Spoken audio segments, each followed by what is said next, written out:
guys, okay, so today I'm going to show you how to make these really cute do-it-yourself Brandy Melville inspired signs, and they're really affordable and super easy to make, so let's just get into the video. First, you're just going to need somewhere to work that you don't mind about getting dirty, and then you're just going to need wood, sandpaper, letters for your sign, tape, a ruler, a pencil, paint, a sponge, wire clippers, wire, a scissors, and a screwdriver. Then, to begin, I just started typing in Brandy Melville signs on Google or Bing, I guess, to get some ideas, and then when I found the one that I wanted, I just dragged it to my desktop. And then there are a lot of ways that you can go about doing this, but I wanted the exact font, so what I chose to do is just crop the picture so it was only just the one sign that I wanted, and then I sized it to fit horizontally on a white piece of printer paper. And I did that for both of the signs that I wanted and the words. And then I just printed those out in black and white. Then you're going to want to begin sanding your wood, and this is important because you don't want to get any splinters or anything when handling your wood, and it's just going to make it a lot nicer and easier to work with. So I sanded everything, even the corners, and then I'm going to begin with masking tape. So masking tape I used for the borders to make sure they were straight and even, but I did two types of borders. The one on the top half of the screen is if you want a wooden border and you're going to color in the inside, and then the one that I'm working on right now is if you want a colored border.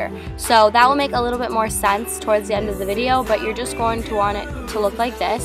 And then you're going to take a razor blade and just cut off the extra tape so it's a lot cleaner and easier to work with. And then your wood should look like one of these two. Then I'm going to put some black acrylic paint on a plate, and you can use whatever paint you have. And then just to save costs, I'm using just a regular old kitchen sponge to apply the paint to my wood, which works perfectly fine. So you don't need to go buy brushes or anything like that. And then the tape is going to make it so it's a nice clean line. Then I just went ahead and peeled off the tape when the paint was wet, and you just have to be careful that you're not smudging the black paint at all. There's no place I'd rather be. I would wait forever. Then you're left with a black border, and this is what mine looks like. It definitely does not have to be perfect. Then I just took my razor blade again. You could also use an X-Acto knife, and that would work the exact same. And I began to cut out my letters. So again, this doesn't have to be perfect, but you just want to get it as best as you can. Here I show you the two ways you can cut out the letters. So one of them, the background's going to be painted, and one of them the letters are going to be. So I just went ahead and taped those down. And then with the other side of my sponge, I dipped it in some white paint and began painting the background of this sign. And just be careful when you're working around the letters because they aren't glued down, so it is possible that they will move. So you're just going to want to be pretty careful when doing this, but the sponge helps. Then for the other one, I'm just going to concentrate the black paint inside the letters and make sure you don't get it on the outside of the letters. When I am with you, there's no place I'd rather be.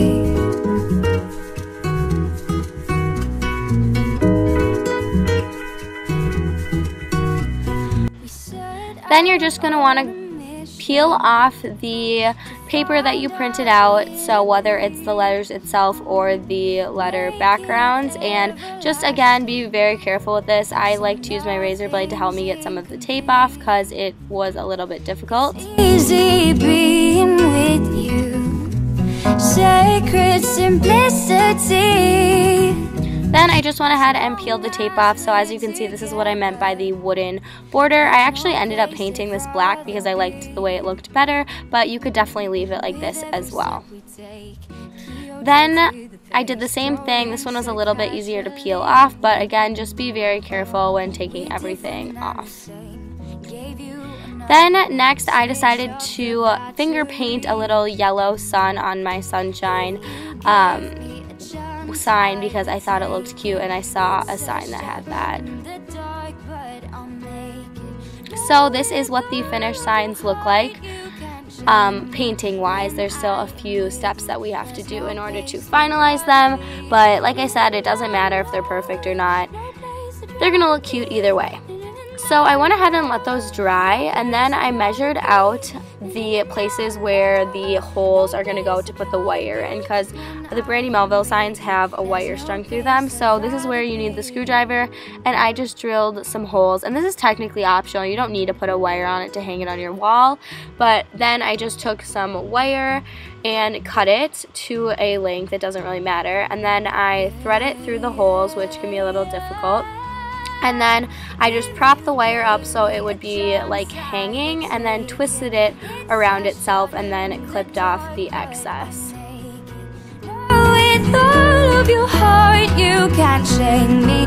When I am with you, there's no place I'd rather be.